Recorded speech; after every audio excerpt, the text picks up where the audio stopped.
It is not the critic who counts, not the man who points out how the strong man stumbles, or where the doer of deeds could have done them better. Credit belongs to the man who is actually in the arena.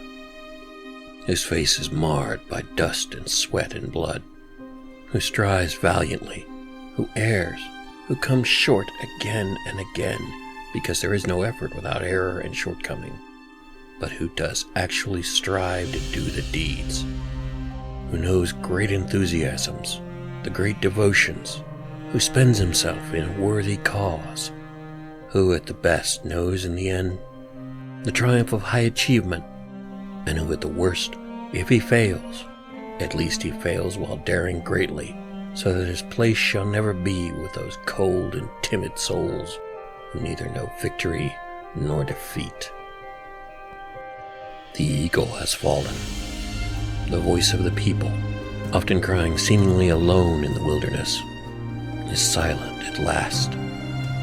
The word of freedom drifts alone on the wind. Its greatest amplifier, most stalwart guardian, called home with a message. You have done all one man could do. It's in the people's hands now. Are we ready for such a burden? Few, if any, ever know the exultation, truly going where no one has gone before. And as you yourself so often said, it's the pioneers that take the arrows. With consummate skill, you blazed a trail into what most considered a dead medium. The empire you built stood like a beacon, lighting the way for all who followed. Your voice, never meek or humble, was the roaring blaze of liberty and freedom, long before another claimed the term. Whether they loved or hated you, all who would take to the public square soon realized they must learn from you.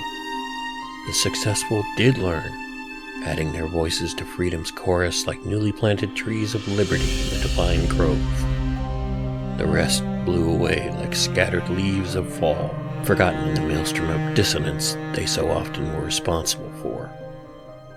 But for all the liberty oaks whose great boughs seed the new generation of rebels striking out on new platforms, none could displace the father tree, the originator, who to the last shaded them from his solitary perch on the very crest of the hill. In the epic words of Mr. Lincoln, the world will little note nor long remember what we say here, but it cannot forget what you did here. All of us, who in some small way seek to keep that precious flame of liberty alight, will return semester after semester to continue our studies at the Limbaugh Institute for Advanced Conservative Studies. We thank you now for nearly half a century of education on the fundamentals of American greatness. You always seemed to know what was coming, and you tirelessly strove to prepare us for it. But even as we took notes during the daily lectures of our beloved Maha Rashid, the astute among us knew something was wrong. American greatness's strongest voice was, little by little, growing quiet. In the days that followed, it appeared increasingly as though, soon enough, we would in fact have to graduate from the Institute to take our precious knowledge into the world, to continue the fight for which you gave your last full measure.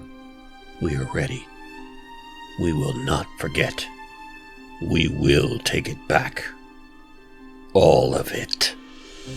So tonight, as the snow falls and the world freezes over, acknowledging the darkness while lighting a cigar in your memory, I and your countrymen say goodbye.